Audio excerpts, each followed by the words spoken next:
जग कल्याण।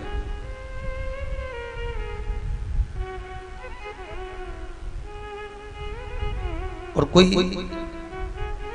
कल आपको कथा में कहा था 5 कारण तुलसी बाबा ने वर्णन किए, भगवान शंकर ने मां जगत जननी जगदम्बा को 5 कारण बताए।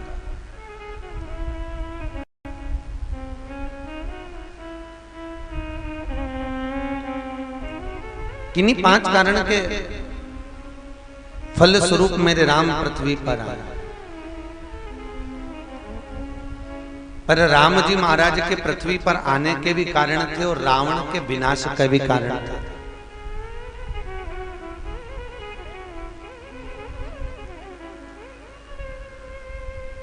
रावण के भी विनाश के कारण है। चाहता, बहुत अच्छा प्रश्न किसी ने किया। अच्छे प्रश्न नेटवर्क के लोग करते हैं और बहुत अच्छा प्रश्न था।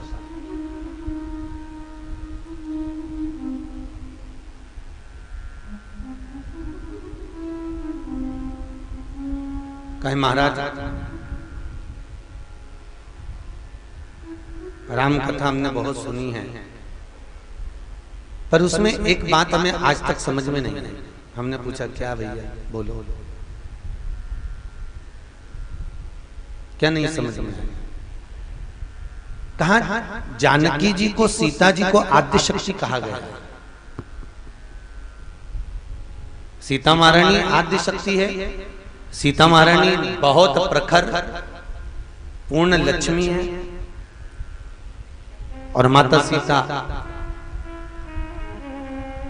जब इतनी प्रखर है तो माता सीता फिर लंकाधिपति रावण को, जब रावण उनको लेकर जा रहा था तो सीता जी ने रावण का संहार क्यों नहीं किया? सीता तो कर सकती थी, इतनी प्रबल थी वो।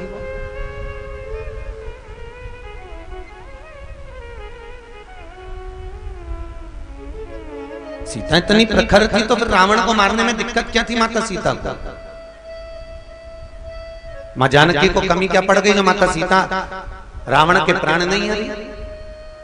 भैया आपका प्रश्न अच्छा है, परंतु उसका एक कारण है कि कहीं कहीं घर की बहुएं मर्यादाओं में बंधी रहती है। घर की बहुओं की कुछ मर्यादा होती है।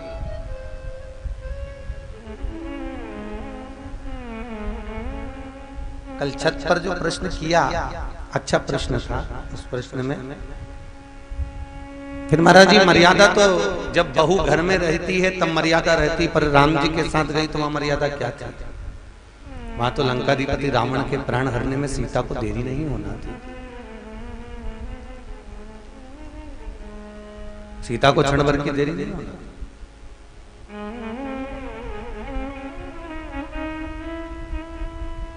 महाराज बिल्कुल सही है, पर शास्त्र कहता है माता सीता जब विवाह कर कर आई अयोध्या में, और हमारे बहुओं का एक नियम है, हमारे यहाँ की बहुएं जब पहली बार भोजन बनाती हैं अपने ससुराल में आकर तो मीठे का भोजन बनाती हैं। कुछ भी एक पकवान बहू बनाती है।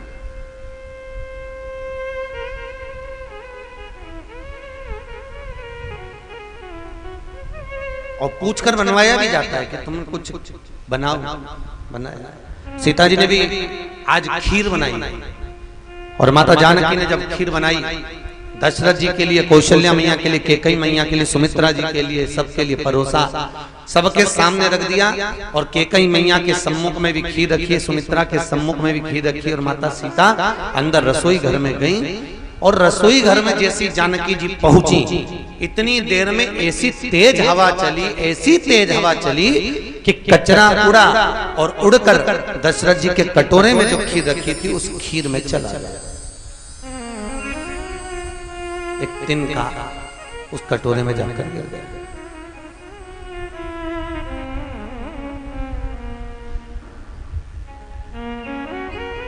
सीता जी ने रावण को क्यों नहीं मारा, उसका प्रश्न का उत्तर है एक तिनका, एक कचरा कटोरे में पड़ा है खीर के, और खीर के कटोरे में जब वो कचरा पड़ा था, तिनका पड़ा था, सीता जी ने देखा मेरे ससुर के पात्र में खीर में कचरा गिर गया, और मैं नई नवीली बहू, अगर आज ससुर के मुख में कचरा देखेंगे ससुर तो क्या कहेंगे, मेरी बहू ने मुझे कचरा डाल कर दे दिया, पहली बार तो बहू ने भोजन दिया है और उसमें भी कचरा दे दिया, करूं तो करूं क्या, जाकर निकाल सकती नहीं हूं, कटोरा बदल सकती नहीं हूं, हंसी उड़ जाएगी मेरी, क्या करा जाए। सीता जी ने झरोके में से झांका, उस कटोरे में पड़े हुए तिनके को माता जानकी ने अपनी दृष्टि से देखा, ऐसा देखा कि कटोरे में पड़ा हुआ तिनका वहीं जलकर भस्म हो गया। वो तिनका, कटोरे में पड़ा हुआ तिनका वहीं जलकर भस्म हो गया। जैसे तिनका जलकर भस्म हुआ, दशरथ जी ने देख लिया सीता जी को, सीता जी ने अपनी दृष्टि से कचरे को जला दिया, तिनके को जला दिया। दशरथ जी ने खीर खाई, खीर खाकर दशरथ जी सीता जी के कक्ष में गए। बहुरानी जानकी, ए सीता, पिताजी आप आए, मुझे बुलाना होता मैं आती, क्या बात है, बोलिए पिताजी मेरे को क्यों बुलाया, क्या कारण है, आप मेरे पास में आए, मुझे बुलाते मैं आती, दौड़कर आती, आप बोलो तो सही क्या चाहिए आपको, क्या चाहिए। जानकी तुझसे कुछ मांगना है तो दे देगी। सीता जी कहती है जी पिताजी आप बोलो क्या चाहिए। पहले सौगंध खा राम की कि तुझसे जो मांगूंगा तुझे देना पड़ेगा। सीता जी कहती है पिताजी सौगंध खाने की जरूरत ही नहीं पड़ेगी, आप मांगो तो सही आपको क्या चाहिए, मैं वचन देती हूं कि जो मांगोगे दे दूंगी। सीता तू मुझे वचन दिए और ये वचन टूटना नहीं चाहिए, नहीं टूटेगा, बोलो क्या चाहिए। दशरथ जी कहते हैं जानकी जैसे आज तूने उस तिनके को देखा ऐसा किसी दुश्मन को भी मत देखना, बस तुझसे इतना सामान और कुछ भी नहीं चाहिए। और आपने देखा होगा जब जब रावण सीता के पास आता था, सीता एक तिनका तोड़कर उसको देखती रहती थी। और तिनके को सीता इसलिए देखती थी बेटा इसी तिनके के चक्कर में बचा, नहीं तो अभी तक तो निपटा देती तेरे को। कब का? केवल इस तिनके के चक्कर में बचा, अभी तक तो मैं तेरे प्राणों को हर लेती, अभी तक तो मैं तुझे समाप्त कर देती, केवल इस तिनके के चक्कर में तू बचा हो। और ये तिनका तुझे बचा कर रखा है केवल इसके लिए तुम बचा। महाराज सीता चाहती तो रावण का संहार कर सकती थी, सीता चाहती तो रावण को मार सकती थी, सीता चाहती तो रावण का संहार करने में देरी नहीं लगती, सीता चाहती तो रावण का संहार करने में एक क्षण की देरी ना होती। पर केवल जो वचन दिया गया था, जो शब्द कहा गया था, जो वचन के संबोधन कहे गए थे कि मैं आपको वचन देती हूं कि जिस तिनके को देखा ऐसा दुश्मन को भी नहीं देखूंगी, इसलिए माता जानकी ने रावण का संहार नहीं करा, नहीं तो सीता तो रावण को कब का मार देती साहब, कब का मारने में देरी नहीं लगती। महाराज पतियों को परिवार में धर्म पत्नी बोलने का मौका कम देती है। आप चिंता मत करो मैं सब संभाल लूंगी, आप क्यों टेंशन लेते, मैं हूं। जानकी जी रावण का संहार करने में आतुर रहती है, जानकी जी भी रावण का संहार कर देती है, पर सीता का वचन, माता जानकी ने जो वचन दिया वो निभाया है, वचन की पूर्णता है।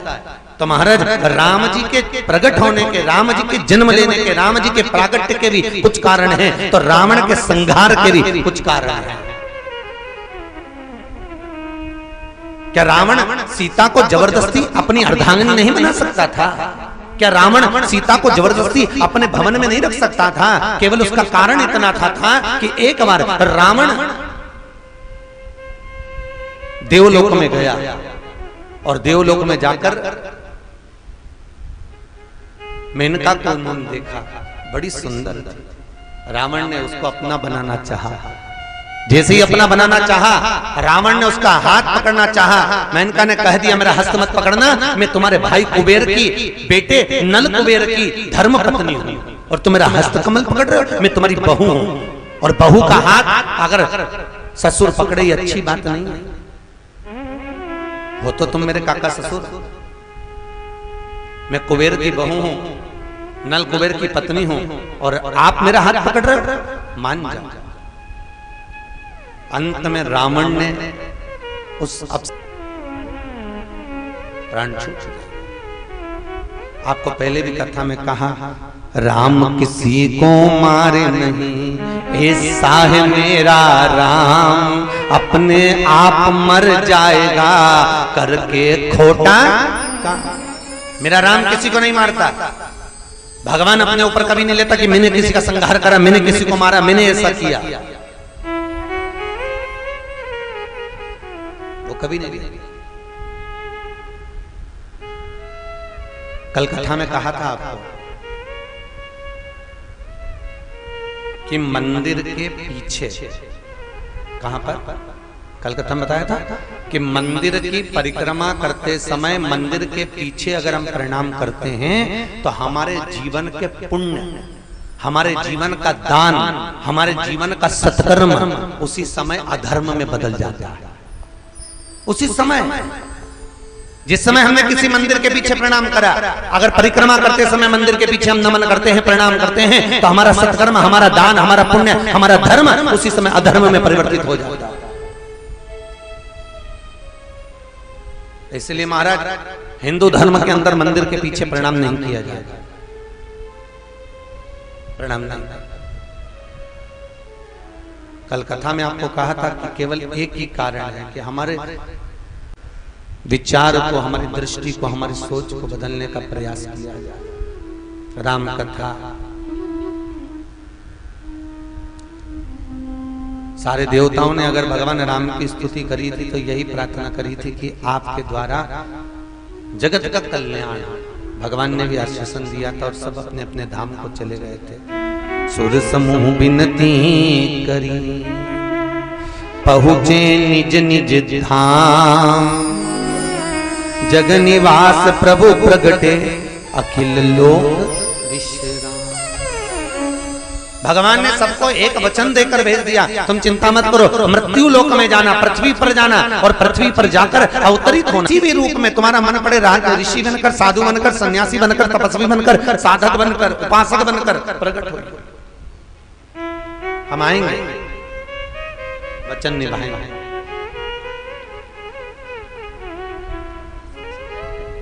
भगवान जब आया, राम जी महाराज जब माता कौशल्या के गर्भ से प्रकट होने वाले थे, बड़ा सुंदर संवाद, बड़ी सुंदरता थी। रावण और कंस, इन दोनों के पैदा होने का क्रम बड़ा विचित्र है। अच्छा, दोनों की क्रमता भी देखो, रावण भी गुरुवार के दिन पैदा हुआ था और कंस भी गुरुवार को पैदा हुआ था।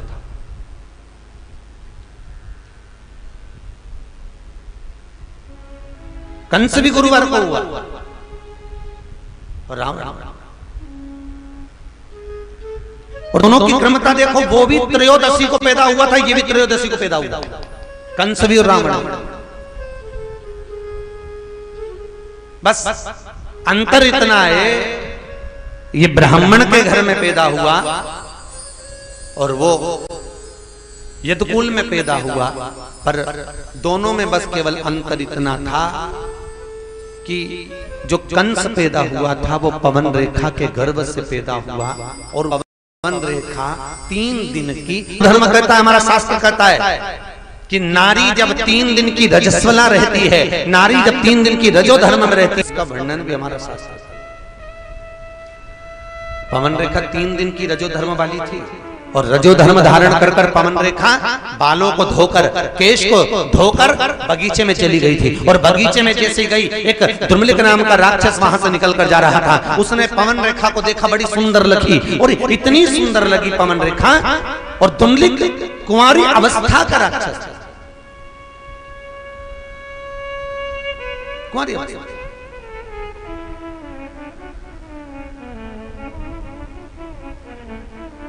एक तो बहुत सहज सी बात है महाराज, बहुत सहज। हमारे हिंदू धर्म में कहा जाता है सबसे बड़ा आश्रम गृहस्थ आश्रम।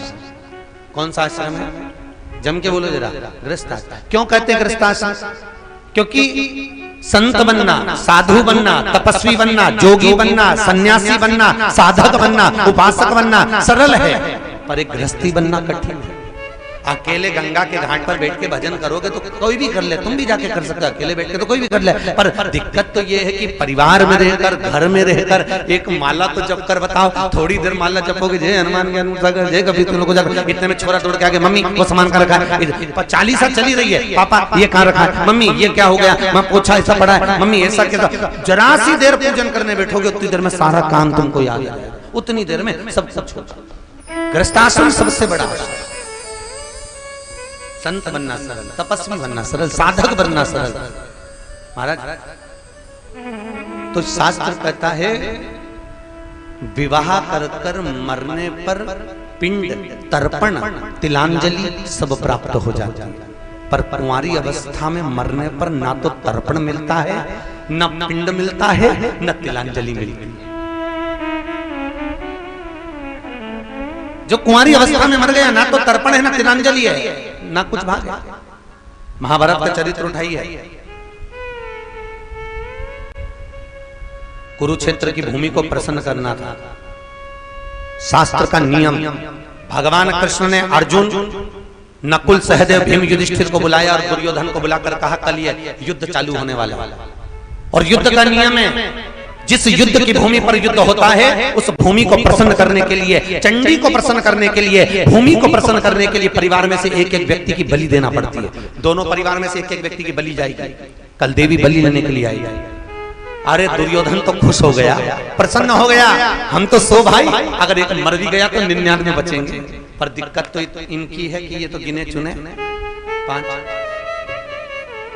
और 5 में से अगर एक मर गया तो बचे कितने? मात्र 4। युधिष्ठिर को नींद नहीं है। भगवान कृष्ण ने कहा चिंता मत करो, अर्जुन को बुलाओ। अर्जुन आया, प्रभु कृष्ण, वसुदेव, कन्हैया बोलते हैं तू चिंता मत कर, बलि देना है ना। अर्जुन याद कर, तू द्रौपदी को लेकर आया था और माता कुंती के सामने खड़ा करा था, तो माता कुंती ने क्या कहा था भोजन बनाते बनाते? 5 बांट लो। और द्रौपदी 5 पतियों की पत्नी बनी थी, तो द्रौपदी ने एक शर्त रखी थी, मैं जिस पति के साथ रहूंगी 1 वर्ष तक रहूंगी, अगर मेरे पति के कमरे में कोई दूसरा पति आ गया तो उसको 5 वर्ष के लिए वन जाना पड़ेगा। वो वन जाए। अर्जुन, तुम 5 पतियों ने वचन दिया था। द्रौपदी उस समय भीम के कक्ष में थी, एक ब्राह्मण तोड़कर आया कि मेरे बेटे को सिंह उठा कर ले गया। तुम अर्जुन धनुष को ढूंढने के लिए भीम के कमरे में चले गए, ब्राह्मण के बच्चे को तो बचा लिया, पर तुमको 5 वर्ष के लिए वन जाना पड़ा था। अर्जुन कहते हैं बिल्कुल सही है प्रभु, तो करना क्या है? भगवान बोले अर्जुन, तुम 5 वर्ष के लिए जब बन गए थे तो नागों की कन्या उलूपी के साथ में तुमने शादी कर ली थी, और उलूपी के साथ में शादी हुई तो उससे एक बेटा उत्पन्न हुआ था जिसका नाम था अरावन। जी महाराज, एक काम करो, बलि चढ़ाना है, परिवार के व्यक्ति की चढ़ाना है तो उसको लेकर जाओ। अर्जुन गए, आरावन को लेकर आए। आरावन ने कहा पिताजी घबराना मत, इन कौरवों को तो मैं छांट छांट कर मारूंगा, चिंता मत करना। और आरावन जैसे ही आया, भगवान कृष्ण ने कहा आरावन, हमें तुमसे युद्ध नहीं कराना। तो दादा फिर मुझे बुलाया क्या को? हमें तुम्हारी बलि चढ़ाना। आरावन कहता है दादा मैं कुंवारा हूं, और कुंवारी अवस्था में अगर मर गया तो ना तो मेरा पिंड मिलेगा, ना तर्पण होगा, ना कहीं गया जी का श्राद्ध होगा, ना मुझे कुछ मिलेगा। अगर ब्राह्मण को भोजन भी कराया जाएगा तो मुझे प्राप्त नहीं होगा, कोई तर्पण भी करेगा तो मुझे प्राप्त नहीं होगा, कोई तिलांजलि भी देगा तो मुझे नहीं मिलेगा, क्योंकि मैं कुंवारा हूं और कुंवारी अवस्था में मरना नहीं चाहता। दादा पहले मेरी शादी कर दो, उसके बाद मैं मर जाऊं। अब भगवान ने मन में सोचा एक रात के लिए कौन अपनी छोरी ब्याहेगा, कल तो इसको मरना। करा क्या जाए, एक रात्रि के लिए इसको छोरी देगा कौन।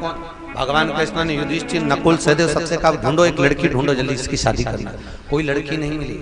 भगवान कृष्ण को लगा अब करा क्या जाए। तब भगवान कृष्ण को याद आ गया कि भगवान शंकर ने भगवान ब्रह्मा को सृष्टि रचना का भार दिया था और ब्रह्मा जी से कहा था, ब्रह्मदेव सृष्टि की रचना करना तो पुरुष और स्त्री ना। तो शंकर भगवान ने अपना अर्धनारीश्वर स्वरूप का दर्शन कराया था। करें दर्शन कभी, अर्धनारीश्वर स्वरूप का दर्शन कराया था कि आधे पुरुष बना दो आधे स्त्री बना दो।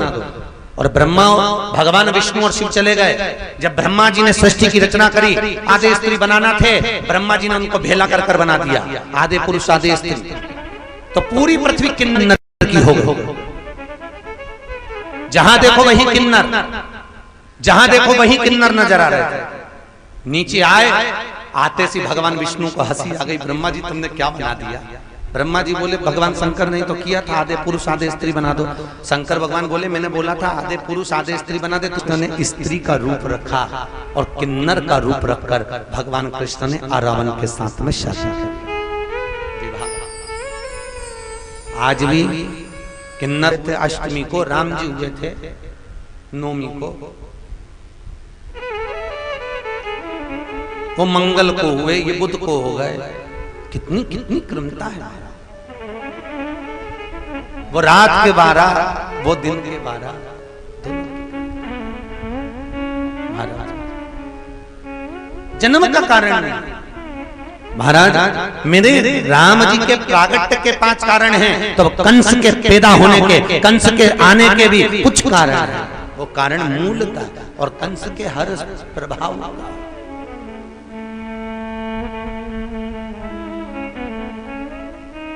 हर निवेदन किया। कौशल्या माँ ने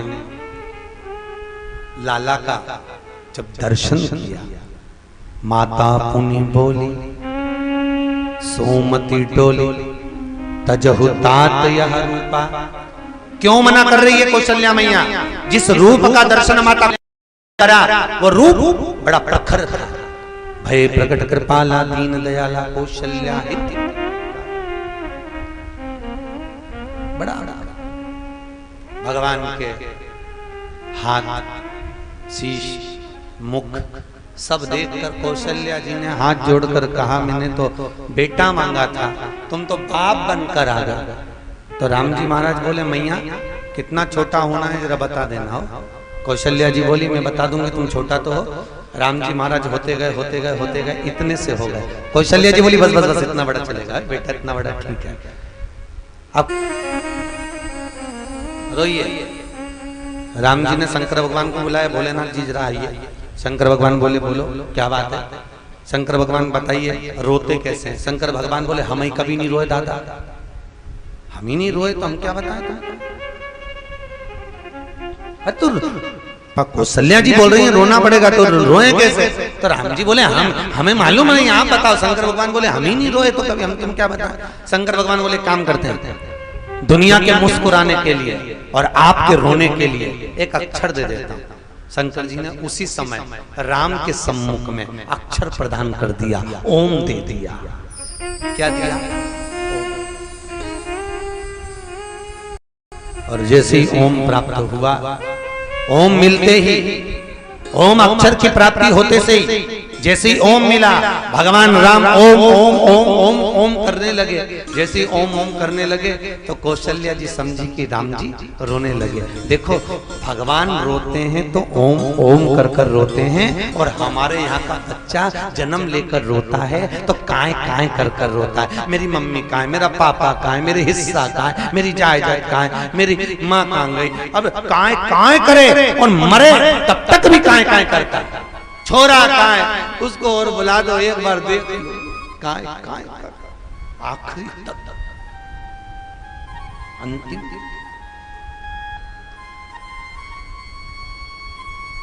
आखिरी तक काय काय। महाराज राम जी बहुत ध्यान है। राम जी रो आंखों में जल जा रहा। कितनी सुंदर स्तुति बाबा ने करी है, कितना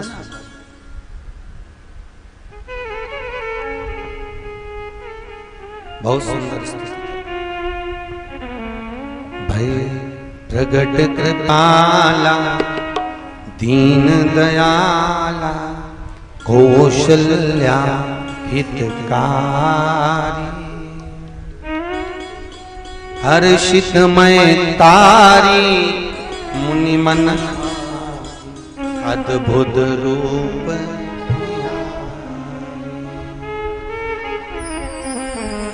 अच्छा कितनी सुंदर बात तुलसीदास जी ने लिखा कि भय प्रगट कृपाला दीन दयाला कौशल्या हितकारी। कथा के पहले दिन कहा था कौशल्या दिशि प्राचीन, कौशल्या पूर्व दिशा है और पूर्व दिशा की ओर जो मुख कर भगवान का भजन करता है भगवान उसका हित करता है, कल्याण करता है। इसलिए यहां लिख दिया भय प्रगट कृपाला दीन दयाला कौशल्या हितकारी। तो कोई ये ना समझे कि कौशल्या जी का नाम लिखा है या पूर्व दिशा का नाम लिखा है, पूर्व दिशा की ओर मुख करने वाले का हित। अच्छा कई लोगों को एक बहुत भ्रम समाया हुआ है, वो दोहा जो आखिरी का आता ना विप्र धेनु सुर संत हित। बोलो जरा जम के विप्र धेनु सुर संत हित लीन मनुज अवतार निज इच्छा निर्मित तनु माया गुण गो। तो कई लोगों के मन में भ्रम आ जाता है, महाराज तुलसीदास जी ने विप्र लिखा ब्राह्मण, धेनु लिखा गाय, सुर लगा देवता, संत लिखा, पर इसमें हम लोगों का नाम तो लिखा ही नहीं। जो अन्य लोग हैं हमारा नाम तो ही नहीं।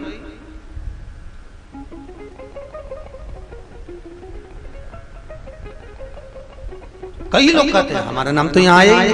फिर रामायण हम क्यों पढ़े? जब राम जी महाराज प्रकट हुए तो विप्र धेनु सुर संत हित लीज मनुज अवतार। तो भगवान हमारा नाम नहीं आया, पर तुलसीदास जी ने एक सुंदर बात सबसे आगे लिखी है महाराज, सबसे आगे। तुलसीदास जी लिखते हैं जो भगवान की भक्ति में डूबा रहता है महाराज, प्रेम जब अनंत हो गया रोम रोम संत हो गया। जो भगवान की भक्ति में डूबा रहता है, जो भगवान के भजन में डूबा रहता है, भगवत कथा में डूबा रहता है, भगवत नाम में डूबा रहता है, राम की मस्ती में डूबा रहता है, वो मनुष्य मनुष्य नहीं रहता, वो संत बन जाता। तो जितने भी राम कथा में बैठे तुम सब कौन हो? अरे बोलो तो तुम क्या? अच्छी जम के बोलो। संत। संत का काम क्या है? साधना करना। तुम भी तो 3 घंटे की साधना कर रहे हो, एक जैसे आसन से बैठे हो। संत का काम क्या है? कथा सुनना, भजन करना, संकीर्तन करना, तुम भी तो कर रहे हो। संत का काम क्या है? श्रवण करना, भक्ति को धारण करना, तुम भी तो वही कर रहे हो। संत का काम क्या है? योग साधना में लीन रहना, तुम भी तो योग साधना में लीन हो। बीच बीच में भजन में ताली भी बजाते हो, अच्छे योग भी करते हो, साधना भी करते हो, भगवत नाम का कीर्तन भी करते हो।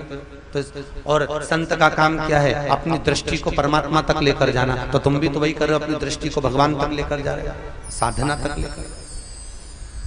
संत का काम क्या है? गंगा के घाट पर भगवान की चर्चा करना, तुम भी तो वही कर रहे हो। राम ज्ञान रूपी गंगा के घाट पर बैठकर चर्चा ही तो कर रहे हो। संत का चारों तरफ सुख ही सुख समाहित हुआ है। कौशल्या मैया ने राम जी को छोटा कर दिया, छोटा कर।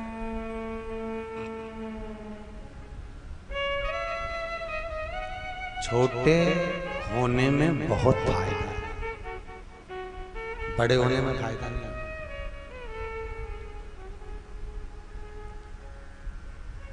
बहुत छोटे भगवान से कहते रहना, भगवान हमको ज्यादा बड़ा मत करना, ज्यादा बड़ा करोगे दूर हो जाएगा। बच्चा छोटा रहता है तो माँ की गोद में दिन भर लेटा रहता है। जरा सा उसको माँ ने खिलौना पकड़ाया और वो खेलना चालू करा तो माँ उसको गोदी से नीचे उतार देती है। फिर माँ उसको नहीं, उसको गोदी से नीचे। उसी तरह हम नहीं है।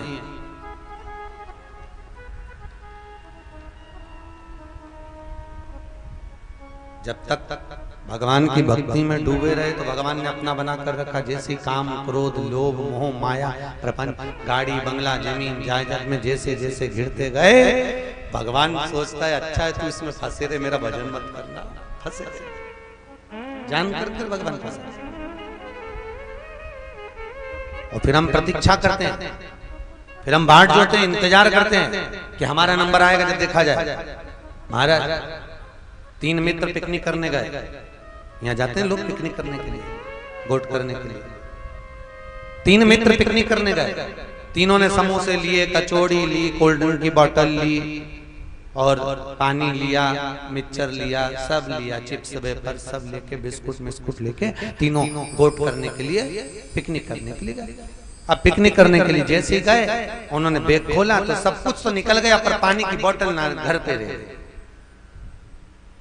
अब पानी की बोतल घर रह गई, करें क्या? तो तीनों ने विचार करा, 3 पर्ची लिखो, कुड़कुड़ा के फेंको, जिसका नाम आएगा वो बोतल लेने जाए। पर्ची निकाल कर फेंकी, एक का नाम आया, उससे कहा तू बोतल लेने जा। उसने कहा मैं जा रहा हूं, पर तो कहते तो चिंता मत कर, जब तक तू नहीं आएगा हम कुछ भी नहीं खाएंगे, सब तू जा, जल्दी आना, लेट मत करना है, जल्दी आ। वो दौड़ कर गया। आधा घंटा हो गया, 1 घंटा हो गया, पर नहीं आया। 1.5 घंटा हो गया, नहीं आया। 2 घंटे हो गए, नहीं आया। दोनों ने आपस में बात करा, हो सकता है उसकी मम्मी ने, पापा ने कोई काम बता दिया होगा इसलिए नहीं आया। एक काम करो, अब निकालो, खाएं और चलो। दोनों ने मिलके सब सामान खोला और समोसा निकालकर, दोनों खाने वाले थे, इतनी देर में वो पेड़ के पीछे से आ गया और आकर बोला मुझे पहले ही मालूम था कि तुम दोनों खा जाओगे, इसलिए मैं गया ही नहीं। इसीलिए बता, वो 2 घंटे से मैं पेड़ के पीछे खड़ा, पर निकला नहीं। और इनने खाना चालू करा और निकल के बाद मुझे मालूम था कि तुम खा जाओगे, इसलिए मैं गया ही नहीं। बस हमारी सोच, हमारी वृत्ति, हमारा मन यही विचार में लगा। हम रोज यही सोचते हैं, बस भगवान ने बहुत कर दिया, अब थोड़ा सुकून से जीऊंगा। और मालूम पड़े फिर दूसरे दिन कोई काम ऐसा आ गया, फिर कोई काम नहीं लगा, अब थोड़ा सुकून मिल गया, अब सुकून से जो फिर कोई काम। रोज पेड़ के पीछे से निकलकर हम बाहर आ जाते हैं, फिर वैसी की वैसी जिंदगी हमारी हो जाती है। हमारा फिर वही बहती हुई नदी के तट पर बैठा हुआ संत इंतजार कर रहा है नदी को सूखने का, नदी को पानी को बहने से रुकने का। किसी ने पूछ लिया बाबा क्या कर रहे हो? बाबा कर रहे हैं नदी का पानी कम हो जाए तो मैं पार हो जाऊं। अरे बाबा नाव पकड़ो निकल जाओ। नहीं नहीं, थोड़ा नदी का पानी कम होने दो, नदी सूखने दो, तब मैं निकलूंगा। तो संत कहते हैं नदी सूख जाए मैं निकल जाऊंगा। गांव के लोग कहने लगे बाबा तुम पागल हो, नदी कभी सूखती है? जो सूखेगी तुम पार होगे, कब तक बैठे रहोगे? संत कहते हैं बस तुम्हारा जैसा जीवन ही तो मैं जी रहा हूँ। तुम भी तो कहते हो बस बेटों की शादी हो जाए, बच्चों का ब्याह हो जाए, बस ऐसा काम और हो जाए, एक बार ये काम और निपट जाए, उसके बाद मैं भजन करूंगा, उसके बाद मैं कथा सुनूंगा, उसके बाद मैं सत्संग करूंगा। बचपन गया, जवानी गई, अधेड़ी गई, बुढ़ापा आ गया और अभी भी विचार में पड़ा हुआ है बस ये और हो जाए, इसके बाद में फ्री होकर कथा सुनूंगा। भगवान के रेंदे ऊपर ही सुन लेना, जा क्या करेगा नीचे से। बचपन खेल में खोया, जवानी नींद भर सोया, बुढ़ापा देख कर रोया, सिराने मौत हंसती है।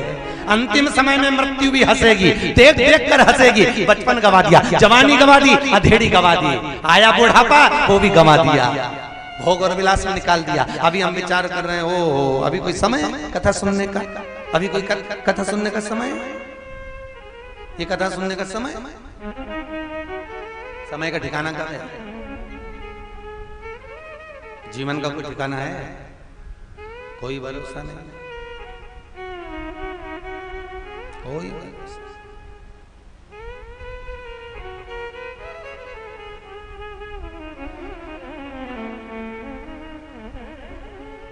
समय आएगा, जीव चल जाएगा।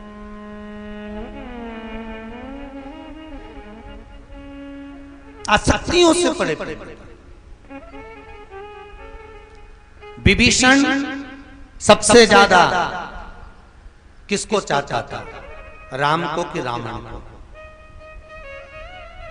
जम के बोली। अरे बोलो जम के। विभीषण सबसे ज्यादा राम को चाहता था कि रावण को चाहता था?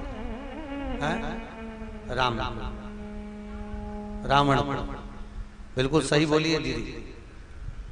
विभीषण सबसे ज्यादा रावण को चाहता था, राम को नहीं।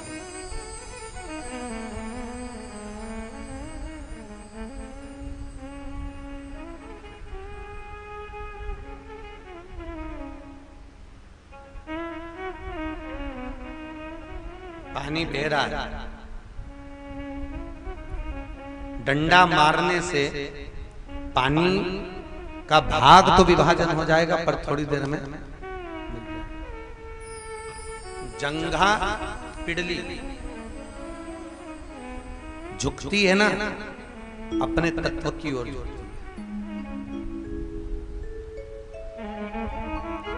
बहुत विद्वान था विभीषण, बहुत विद्वान। एक दिन वो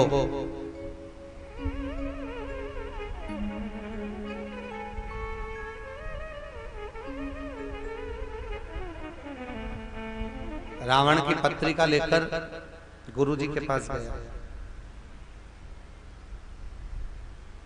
गुरुदेव जरा ज्योतिषी आप जानते हो, बताइए क्या भाग्य है इसका?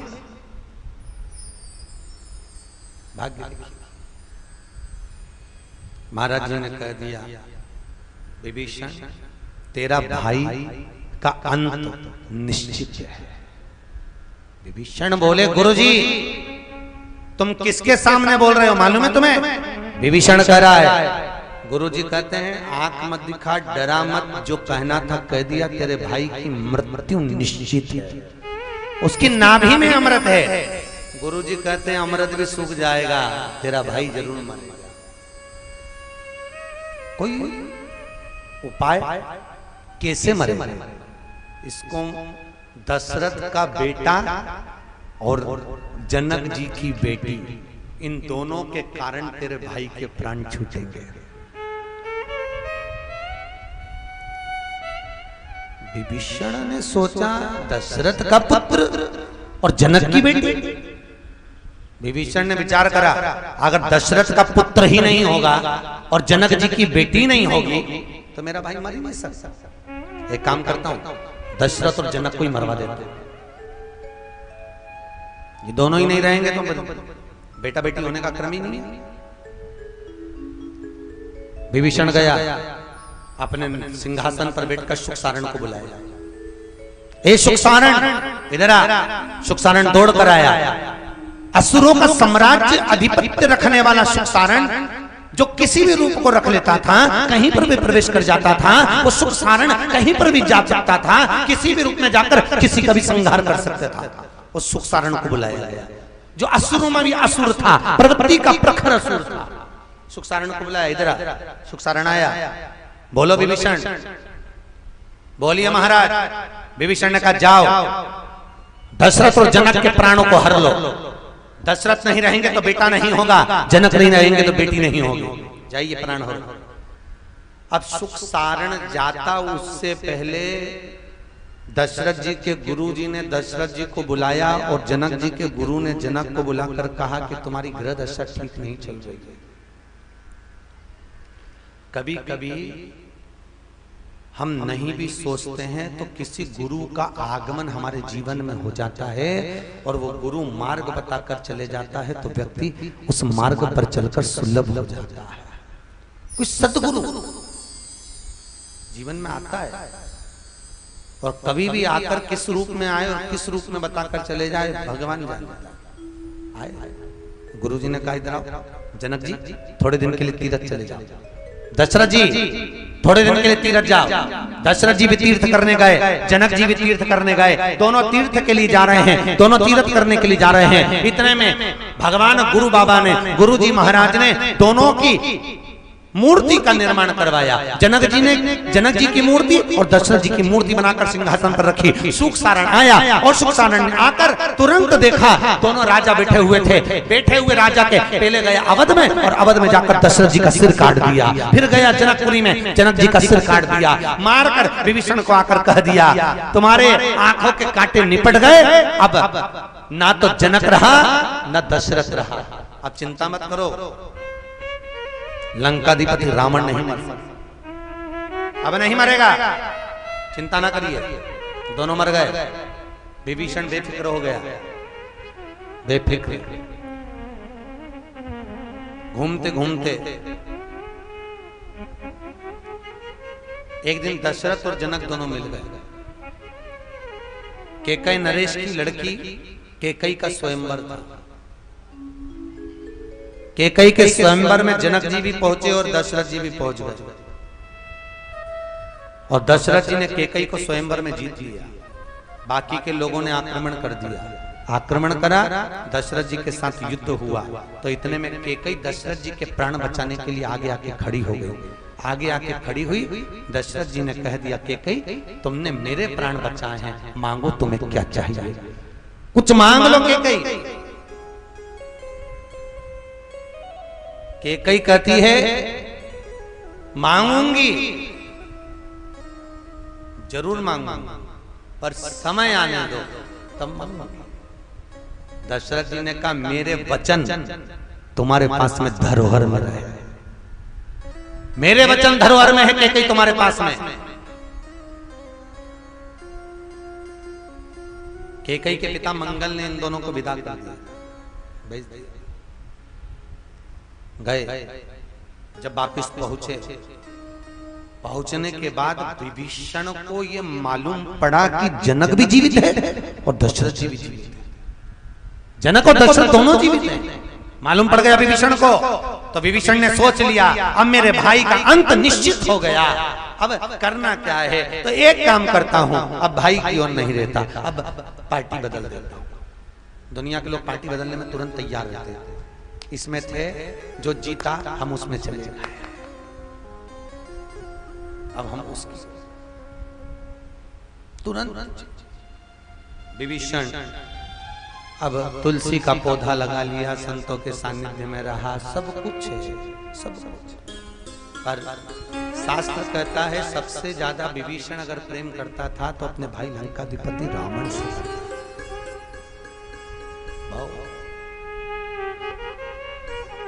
तो कुल का नाम रहे इसलिए थोड़ा शरणता गति की ओर गया।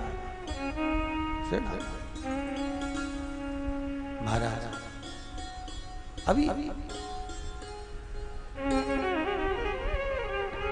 माता कौशल्या राम जी को देखते, राम जी महाराज कौशल्या मैया के गोद में विराजमान है। दासी दौड़ कर जा रही है और दासी दौड़ कर पहुंचती है और पहुंचकर आवाज लगाकर कहती है महाराज बधाई हो। जैसे दशरथ जी के कानों में शब्द गया बधाई का, दशरथ जी ने पूछ लिया क्या बात। महाराज माता कौशल्या जी के गर्भ से एक पुत्र का जन्म हुआ। इतने में दूसरी दासी दौड़ कर गई, महाराज बधाई हो, माता केकई के गर्भ से भी एक पुत्र हुआ। दो दासियां और दौड़ कर आई, महाराज बधाई हो, माता सुमित्रा के गर्भ से दो दो पुत्र का जन्म हुआ है। भगवान जब देता है तो छप्पर फाड़ कर देता है और भगवान जब लेता है तो तन का कपड़ा भी फाड़ लेता है। उसने दिया, दशरथ जी को खूब दिया, खूब बहुत दिया। कोई सहज नहीं है दशरथ महाराज। दशरथ जी के घर में अगर भगवान प्रकट हुए हैं, दशरथ जी के घर में अगर चार चार पुत्र प्रकट हुए हैं, दशरथ जी के घर में अगर 4 पुत्रों का जन्म हुआ है तो ये दशरथ जी का भाग्य है महाराज, ये दशरथ जी का सौभाग्य है। और दशरथ जी अगर पुत्र के लिए रो रहे हैं तो ये दशरथ जी का कर्म का भोग है महाराज। जो उन्होंने करा था श्रवण कुमार के प्राण हरे थे तो भोगना पड़ा। भोगना, अब भगवान कृष्ण के पिताजी वसुदेव महाराज को रोना पड़ा। कई बार लोग कहते हैं भगवान कृष्ण के पिता थे वसुदेव जी, वो भी रोए। हाँ वो भी रोए, उनको भी रोना पड़ा। केवल एक कारण से रोए हैं। ये वसुदेव जी महाराज पूर्व समय में कश्यप ऋषि थे और इन्होंने ब्राह्मणों को बुलाकर यज्ञ करा। यज्ञ करते समय ब्राह्मणों ने कहा यज्ञशाला में एक गौ माता को लाकर बांधो, लाओ गाय। और कश्यप ऋषि गए वरुण जी के पास, वरुण जी एक गाय दे दीजिए। वरुण जी ने कहा कश्यप बाबा आप आए हो, ले गाय लेकर जाओ। तो वरुण जी ने गाय भी दे दी, बछड़ा भी दे दिया। तो कश्यप ऋषि ने कहा मुझे केवल गाय चाहिए, बछड़ा नहीं, मुझे गाय चाहिए, बछड़ा नहीं चाहिए, मैं बछड़ा नहीं ले जाऊंगा। वरुण जी ने कहा अगर आप बछड़ा नहीं ले जाएंगे तो मैं गाय भी नहीं दूंगा। मैं गाय को गाय मना करता। कश्यप ऋषि ने कहा वरुण जी तुम मुझे जानते नहीं हो। वरुण जी कहते मैं पहचानता हूं आप कश्यप ऋषि हो। तो फिर गौ माता क्यों नहीं देते? बस अगर गाय दूंगा तो बछड़ा लेकर जाना पड़ेगा, बछड़ा ले जाओ। नहीं लेगा। कश्यप ऋषि ऐसे ही चलेगा बिना गाय। ब्राह्मणों ने फिर कहा मुहूर्त निकल रहा है, कश्यप बाबा गाय लाओ। कश्यप जी फिर गए। कश्यप जी जाकर रात के समय पर वरुण की गौशाला से गाय को खोल कर लिया और गाय को खोल कर लाए, यज्ञशाला में बांधी। यज्ञशाला में बांधी, बछड़े रंभाने लगे। जैसे ही बछड़े रोए वरुण जी के कानों में शब्द गया। वरुण जी तुरंत जाकर देखे तो गाय नहीं थी, बछड़ा था। बछड़े को लेकर कश्यप ऋषि के पास गए रात का समय। कश्यप बाबा आप ये बछड़े को रख लो गाय माता के। नहीं नहीं मुझे केवल गाय चाहिए, बछड़े नहीं। मैं नहीं रखता, ले जाओ इनको। वरुण जी ने विनती करी, धोख लगाई, प्रणाम करा, पर कश्यप बाबा नहीं माने। कश्यप ऋषि जब नहीं माने वरुण जी को क्रोध आ गया और वरुण जी ने क्रोध में आकर कहा सुन कश्यप ऋषि तुम संत हो गए अपने नगर के, साधु हो गए अपने नगर के, साधक हो गए अपने नगर के, महात्मा हो गए अपने नगर के। मैं वरुण आज तुम्हें श्राप देता हूं। जैसे मेरे बछड़े अपनी गाय के लिए रो रहे हैं, पृथ्वी पर जाकर तुम वसुदेव बनोगे और अपनी औलाद के लिए रोओगे। मेरा श्राप है तुमको। वो कश्यप ऋषि को वसुदेव बनना पड़ा और अपनी औलाद के लिए रोना पड़ा। सोचो एक बेटा मर जाए तो कितना दुख होता है। और वरुण वो कश्यप बाबा के सामने, वसुदेव जी के सामने उनके 6-6, 7-7 पुत्रों का भाग आया। कितना कितना। इसलिए फिर निवेदन है मत बुरे कर्म कर बंदे वरना पछताएगा। भगवान की आंखों से तू बच नहीं पाएगा, तू बच नहीं पाएगा। बहुत कठिन है, बहुत कठिन।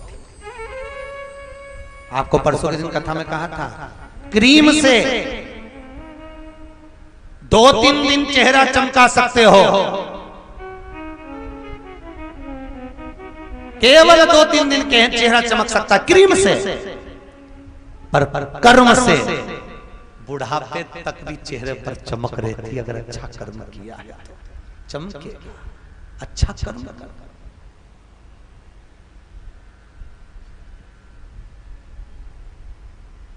अच्छा अच्छा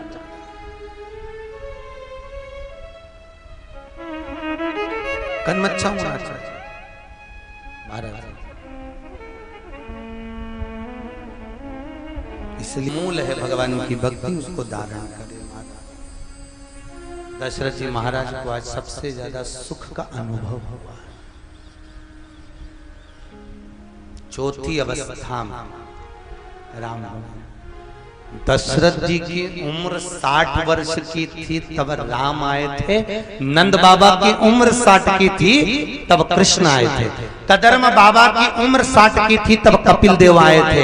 आंत्र ऋषि की उम्र 60 की थी तब दत्तात्रेय आए थे।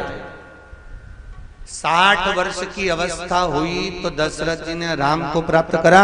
60 की अवस्था हुई तो नंद बाबा ने कृष्ण को प्राप्त करा। 60 की अवस्था हुई तो कदर्म ऋषि ने कपिल देव को प्राप्त करा। 60 की अवस्था हुई तो आंत्री बाबा ने दत्तात्रेय को प्रकट करा। शास्त्र कहता है 60 की जब उम्र आती है तो गवर्नमेंट भी रिटायर कर देती, घर जाओ। 60 की उम्र में दशरथ जी क्या राम आए थे?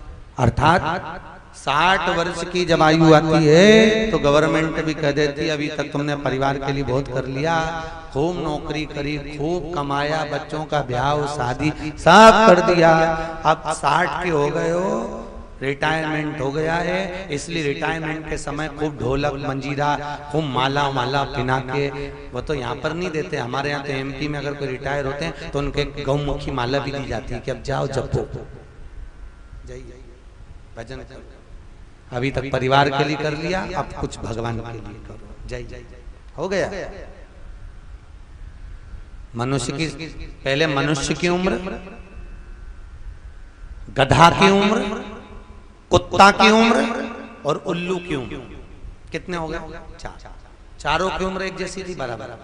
40 साल का मनुष्य था, 40 साल का गधा था, 40 साल का कुत्ता था, 40 साल का उल्लू था, सब 40। एक बार गधा भगवान के पास आकर बोला, प्रभु मेरी उम्र बहुत सारी है, इतनी बड़ी उम्र में लोगों का बोझा ढोते रहूं, लोगों का वजन ढोऊं, मेरे से बने नहीं, मेरी उम्र कम कर दो। भगवान ने कहा गधा ठीक है, आज से तेरी उम्र आधी, तो 20 साल। थोड़ी देर बाद में मनुष्य आ गया, मनुष्य ने आकर कहा नारायण मेरा 40 में क्या होगा? भगवान ने कहा तो क्या करूं? थोड़ी उम्र बढ़ा दो। भगवान ने कहा गधे की बच्ची है कि चल ले चल। कितने का हो गया? अरे बोले जम के कितने का हुआ? 60 का। थोड़ी देर बाद कुत्ता आया और कुत्ते ने आकर कहा नारायण। भगवान ने कहा क्या हो गया? महाराज 40 साल की उम्र दे दी, लोगों के दरवाजे पर बैठे रहूं, झूठन चाटते रहूं, दरवाजे पर भोंकता रहूं, दरवाजे पर पड़ा रहूं, चौकीदारी करता रहूं, मेरे बस की नहीं, मेरी उम्र कम कर दो। भगवान ने कहा ठीक है कुत्ता, आज से तू 20 साल का। थोड़ी देर बाद मनुष्य फिर आ गया, क्योंकि मनुष्य का मन और मसान कभी नहीं भरा था। मनुष्य फिर आया, महाराज 60 में क्या होगा? भगवान ने कहा कुत्ता की बच्ची है कि चलेगी, ले जा। कितने का हो गया? अरे बोलो जम के 80 का। थोड़ी देर बाद उल्लू आ गया। उल्लू ने कहा नारायण। नारायण ने पूछा क्या हो गया? महाराज हमारी 40 साल की उम्र दे दी, रात रात भर पेड़ों पर टंगा रहे, रात रात भर जगते रहे, महाराज हमारे बस का नहीं है, हमारी उम्र कम कर दो। भगवान ने कहा ठीक है उल्लू, आज से तू 20 साल। थोड़ी देर बाद मनुष्य फिर आ गया। प्रभु भगवान ने पूछा क्यों आया? 80 में क्या होगा? भगवान ने कहा उल्लू की बच्ची के चल जाएगी। कितने का हो गया? 100। ईमानदारी से बोलना नेटवर्क वालों, 40 वर्ष की उम्र तुम्हारी है, 40 वर्ष तक मनुष्य अपनी जिंदगी को बहुत अच्छे से जीता, खूब खाता, पच जाता, खूब आराम से रहता, अलमस्ती में रहता, डेंटिंग पेंटिंग सब करे, सब खिले, जैसे जैसे कपड़े पहने वैसे वैसे सुंदरता बढ़े। 40 वर्ष तक मनुष्य अपनी जिंदगी को सही जीता है। 40 के बाद जो उम्र लगी किसकी? गधे की। तो 40 से 60 तक बेटे की शादी करना है, बच्चों को पढ़ाना है, लिखाना है, बेटों का ब्याह करना है, बहन के घर का मायरा भरना है, ये करना है, वो करना है। 60 तक बोझा ढोता। कितने तक बोझा ढोया? बोलो जम के 60। 60 के बाद उम्र किसकी लगी? जम के बोलो। कुत्ता की 80 साल। और जैसी 80 की उम्र में पहुंचे, कुत्ता कहां बांधा जाता है? बोलो जम के बोलो, आवाज आना चाहिए। दरवाजे पर। इसलिए कमरे में से निकालकर हॉल में तुम्हारा पलंग डाल दिया जाता है, पड़े रहो हॉल के दरवाजे के पास, वहीं पे उसी जगह पर, क्योंकि भोजन उसी जगह पर आए, वहीं भोजन, वहीं चाय, वहीं नाश्ता, सब कुछ। और जैसे ही कोई आया वहीं से चिल्लाया, वहीं से चिल्लाया, क्योंकि कुत्ते की उम्र लगी। और उसके बाद में जो उम्र लगी 80 से 100 किसकी है? उल्लू की। डॉक्टर साहब मुझे नींद नहीं आ रही, डॉक्टर साहब ने टेबलेट दे दी कि कितनी भी टेबलेट खा ले, डॉक्टर को क्या मालूम कि किसकी उम्र लग गई? उसको क्या मालूम कि उल्लू की लगी? कितनी भी टेबलेट दे रहे, चाहे इंजेक्शन लगा ले तो भी, कितनी भी टेबलेट खा लेना 80 से 100 में, रात को 2 बजे तक सो गए, 2:30 से 3 में फिर उल्लू जैसे पलंग पे बैठे मिलोगे, फिर कितनी गोली खा लो, दवाई खा लो, पर 80 से 100 में नींद नहीं आ सकती, क्योंकि उल्लू की उम्र लगी है। इसलिए मेरा निवेदन है नेटोर वालों, अलमस्त जिंदगी जियो, जीवन का कोई ठिकाना नहीं है। रोज ऐसी मस्ती में जीना जैसे कल जाना है। खूब खाओ पियो, आनंद करो, भगवत भजन करो, नाम जाप करो, अलमस्त अपनी जिंदगी को जियो, भगवत नाम की शरणागति में जियो, राम नाम कृष्ण नाम का स्मरण करते हुए जियो। अलमस्त रो रो कर मत जीना, क्योंकि कितने भी रोकर जी लो, आखिरी का फोटो तो इस्माइल वाला ही होता है। जो आखिरी में फोटो टंगेगा ना, उसमें तो इस्माइल लगेगी। तुम भले रो चाहे गाओ कुछ भी करो, पर फोटो में तो इस्माइल रहेगी। इसलिए निवेदन है, रोकर नहीं जीना, खूब जैसा मिला जाई विधि राखे राम, ताई विधि रहिए सीताराम सीताराम सीताराम। अलमस्त जिंदगी। दशरथ बाबा ने 60 वर्ष की आयु में राम जी को पाया था, नंद बाबा ने 60 वर्ष की आयु में कृष्ण को पाया था। अवस्था देखिए, अवस्था 60 के आए राम को पा लिया। तुम भी 60 की अवस्था है, प्रयास करना। जब रिटायरमेंट हो जाए तो अब सोचना कि अब मुझे भगवान का भजन करना, अब नीचे महाराज। दशरथ जी के कानों में शब्द गया है, आवाज। दशरथ पुत्र जन्म सुनि काना, दशरथ पुत्र जन्म सुनि काना, दशरथ पुत्र जन्म सुनि काना, दशरथ पुत्र जन्म सुनि काना। मानहु ब्रह्मानंद समाना, मानहु ब्रह्मानंद समाना।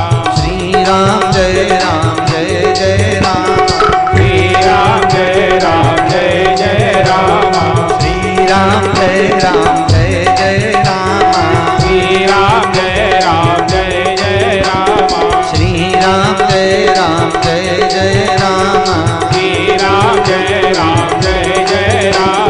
ओ मंगल भवन य मंगल हारी, मंगल भवन मंगल हारी, मंगल भवन य मंगल हारी। मंगल भवन अमंगल हारी।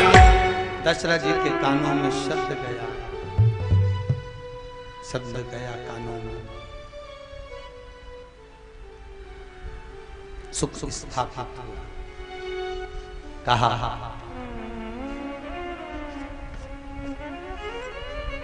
बुलाया, जाओ जाकर कहो बाजे बजवाएंगे।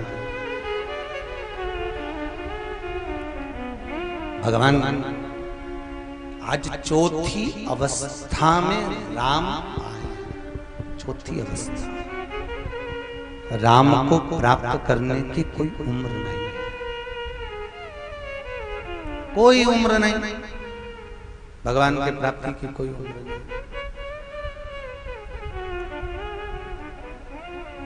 भगवान को प्राप्त करना महाराज।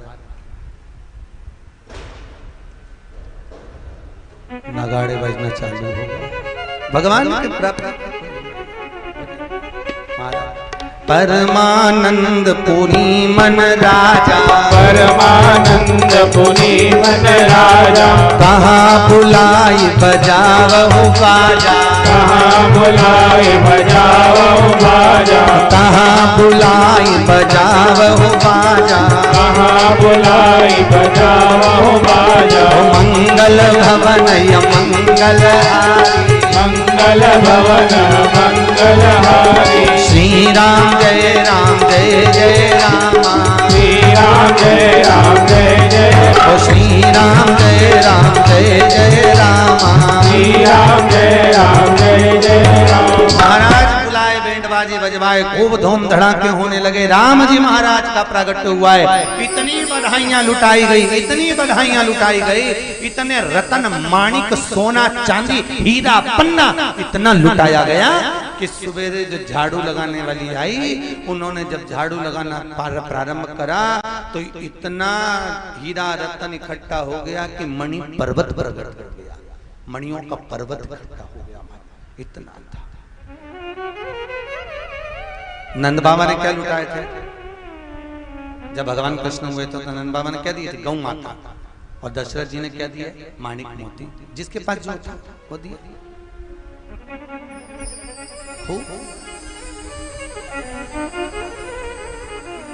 जब नंद बाबा ने गऊ में लुटाई थी ना, गाय दी थी, तो ब्राह्मण लोग ले जाके बांधते जाते थे, बांधो, ले जाओ और ले जाओ और ले जाओ, खूब बांधा।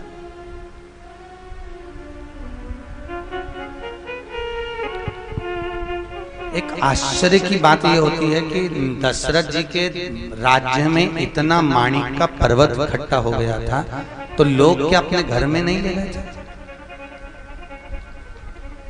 क्या लोग जितने थे वो अपने घर में क्या सोना चांदी हीरा पन्ना रतन माणिक नहीं लेकर गए? वाल्मीकि रामायण के अंतर्गत वर्णन किया बाबा ने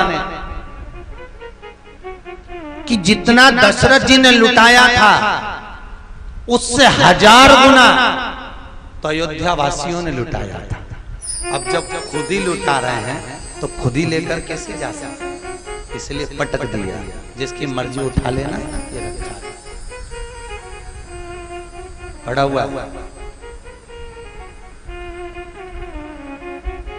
दशरथ जी के मन में निर्मल भाव था तो अयोध्यापुर वासियों के मन में भी निर्मल भाव था। मतलब अवध के निवासी कोई सहज नहीं थे, भाव की शुद्धता थी। किसी के मन में कोई कपट नहीं था, किसी के मन में कोई छल नहीं था, किसी के मन में कोई गलत भाव नहीं था। सब में प्रेम देखा, सबके चेहरे पर प्रसन्नता है, किसी में कपट नहीं, किसी में छल नहीं। होता है बुरा जो देखन में चला बुरा ना मिलिया कोई। होता है कभी कभी ऐसा भाव हो जाता है। एक राजा को मालूम पड़ा कि हमारे नगर में एक व्यक्ति ऐसा खोलला है जिसका मुंह देखो तो सुबह से भोजन नहीं मिलता।